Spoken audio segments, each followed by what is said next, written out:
खुनाई की सेंडिलोंदा यामना कोई दगामदना इंग्लिश पांको पदा इतिथोंगे Makasa Tharapal City welcome address di Saukar Thawang Lok Nanga City Tamlaw Mifam City welcome address yang bagi Mifam Haina Mithonduna Dara Sharam Bizen Mifam City Leba Now Pipuna Mapusu Taram Taram Thagatsari Aikoigi Tojam Ombiro Mit address City Trabagi Masigi Not address City Naba Rolum Thagatsari वैसे नवंबर के तारीखी मियाम की open की SIBO power कोयरगा सोथरब खुनाई की सेंडिलोन की president होना पुजबनी मसी अखोइना तौजरिबा मिफम मसी अखोई तौदबा यादबा इथौ हाइबदी अखोई कम्युनिटी अमगी अखोई तोंगान तोंगान बा मागी कम्युनिटी मयांगी मागी तोंगान बा ट्रेडिशन लैबा दुगुमना अखोई मैतै हाइबसु याना थमोय पिक्सन बगिना सदे अखोई मैतै जाति असिबु कन्ननबगी दमता हौजि इयोना लखोनि लेबा खोंथांग अखोई मोगी वारेप तरागुमदोय सुमा फावगी तरामाते अदुबोंति आई पाजरे एसिमदी अखोइना संगसिन बा याय खलगा मसी ओल क्यांगै नुपी साखो थोरांग लोबदी पिक का सिलगा सिगी फंक्शन लजे कोई तौखम तो इहाइना इसागी थौदांनि खलगा तौजबनी अखोइना मसिदा आइना हाइजनिंगबदी हौजि अखोई पानुपा मेगा चंद्रना जु हाइग्रे लुहोंग बाहाइबसिदी चटनबी अमनि तौदबा यादबनी हाइना लैरगसु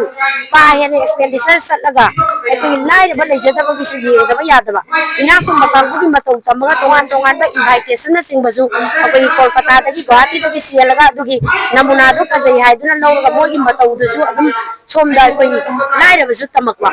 अदुगा इरोई इरोइना ना अखोई बाबो ममाई ताबा हाइबसे युम अदुगी थबु दुगी मखादी पोली हाइबु सटनबी अमा ओइना अखोई पैसा थाबिगनु हारगा थेलगासु पैसाजे दुम इकाइदबदगी दुम थाजनबा बाबो कमाई ताबसे अखोई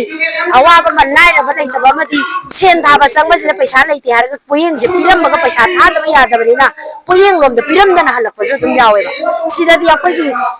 सोथरैजे कनादनो इमुंगदुदा मतेंग पांगबा संगदबदो अतोपदा ओइना मैनेज तौरगा दुम हलकपसु यावनायेबा लैतबनिना दुम खनाबनी और अरैबगी मतौ तंबसु यादे तु अखोई लेबाक असि सावकलंगे हारदी इसानी इसानी ट्रेडिशन अमा ngaakpadi अखोई पुनमक खोबम सेना लेमिनदुना ngasi इयोना लखलगिबा थौदांग असे मणिपुरी मफम एरिया खुदिंगमक्ता अखोई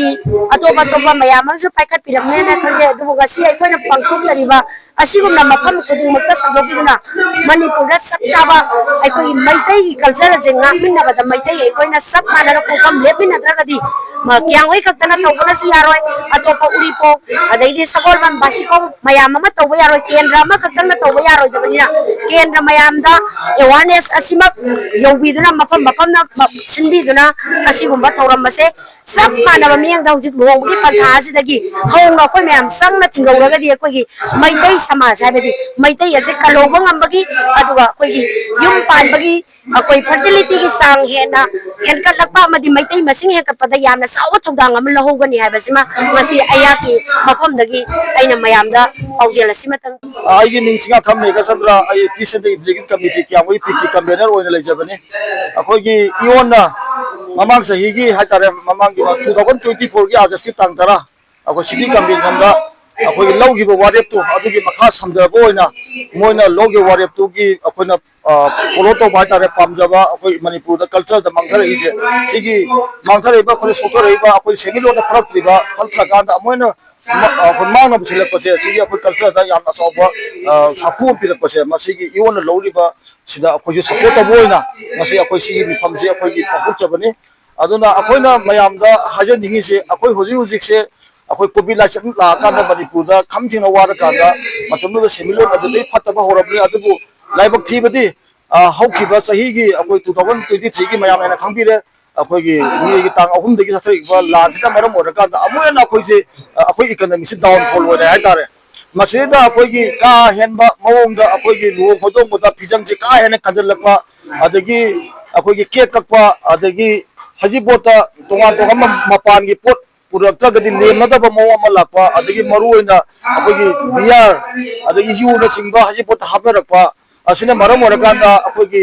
हगुलेबा नुपी मचासिंगसे यू पिथक तंबीबा बिया पिथक तंबीबा अदगी डांस तौबा जगोई साबा अखोई कल्चर द मई लेना दा हाबि तारे सो मयाम सखलकवा अदगी अखोई मांटोप मयाइदा अखोई मांटोप अखोई बाबोक की ममाई ताबाइना पसाजे का हेना अदुदा थाजबा अदुम मयाम इयोना पाखलिबा पोल मयाम से मसी से अखोई सपोर्ट तौई अदुगा मसी थिंगोगदगदी अखोइदा तुंगदा हेना अखोई जाति दा सोथबा म ओइरदी हाइबा फमदुदा अखोई सि तौजबनी अदि मरमदी अखोई होजी होजी लगिबा ट्रेन से सुम चलगदी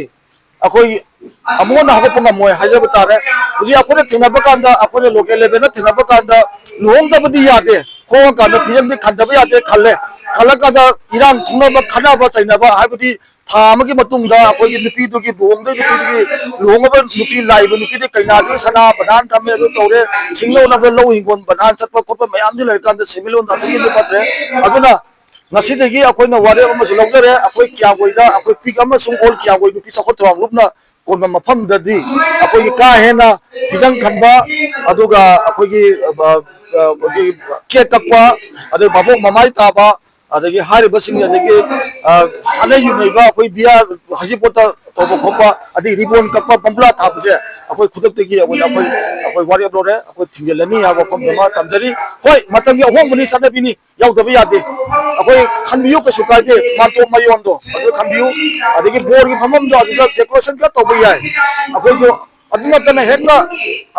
yamna sathi monga tor posidi akoi laibak ibni haiba hu thamjage masina marom ora kanda akoi idp sing hojik relief ke bele iba koi mayam se makoi jo masa masu po ibang atinina manipur gi ahong basmana mapan kasa sakhala kusina akoi gi sa jinje luhong mang moi do ya khanda society ko wakhan su mayam lai haiba tare aduna sigi mayam je akoi khanda minaraga isa khudi magna masi ma gyan tamina si aduga akoi gi ten house to biri ba kangku sine su masi akoi jati si khalaga sumo mayam je kai gumba wai ba lai ba adom da ora to bala kan masi leba ki sana bini madudi na khalar mari nungai te kote habna su mona su suggestion to honi ga bom thamjaraga man puno bu thaga jari thank you